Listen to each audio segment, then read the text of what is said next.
India, a land older than memory, a civilization that survived 5,000 years of war, kings, gods, invaders, and revolutions. But how did this ancient land become the India we know today? This is the story of a nation that refused to die. Long before Rome, long before Greece, even before the pyramids grew old, a great civilization rose along the Indus River. The cities of Harappa and Mohenjo-Daro had perfect drainage, planned streets, and multi-story houses. They had no kings, no palaces, no armies, only peaceful, brilliant engineers who created one of the world's first urban societies. They traded with Mesopotamia, wrote symbols we still cannot read, and built a world far ahead of its time. After the Indus Valley faded, a new chapter opened. The Vedic Age brought hymns, gods, rituals, and the earliest form of Hindu philosophy. It is here that India's spiritual backbone was built. The stories of Indra, Agni, and later the deep philosophy of the Upanishads. This age shaped Indian identity for thousands of years. In 320 BCE, a young warrior named Chandragupta Maurya united the land. His empire stretched across almost all of South Asia, but the greatest Indian emperor was his grandson, Ashoka the Great. After witnessing the horror of the Kalinga War, Ashoka dropped his sword and became one of the world's biggest protectors of peace and Buddhism. Ashoka's message reached Sri Lanka, China, and even Greece.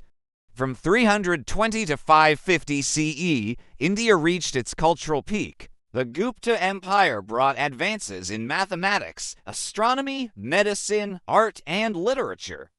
It was here that Indians invented zero, calculated the Earth's rotation, and wrote the epic stories that still breathe today. New rulers came from Central Asia, the Delhi Sultans. Instead of destroying India, they mixed with it. Persian art, Islamic architecture, music, poetry, and new foods transformed Indian civilization. This era gave birth to Sufism, the Urdu language, and the foundation of Mughal power.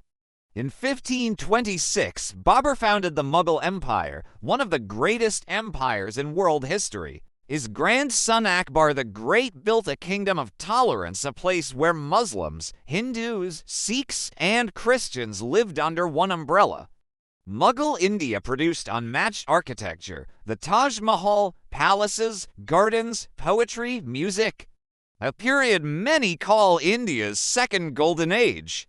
In 1857, the last Mughal emperor was exiled. The British crown took control of India. What followed were 90 years of oppression, famine, and resistance. But a man with no army, no crown, and no wealth rose from the masses, Mohandas Karamchand Gandhi.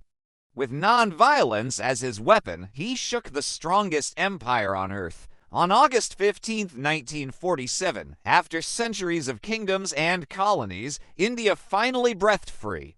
From ancient mathematics to modern space missions, from spiritual wisdom to economic power, India stands today as the world's largest democracy and one of its fastest-growing nations.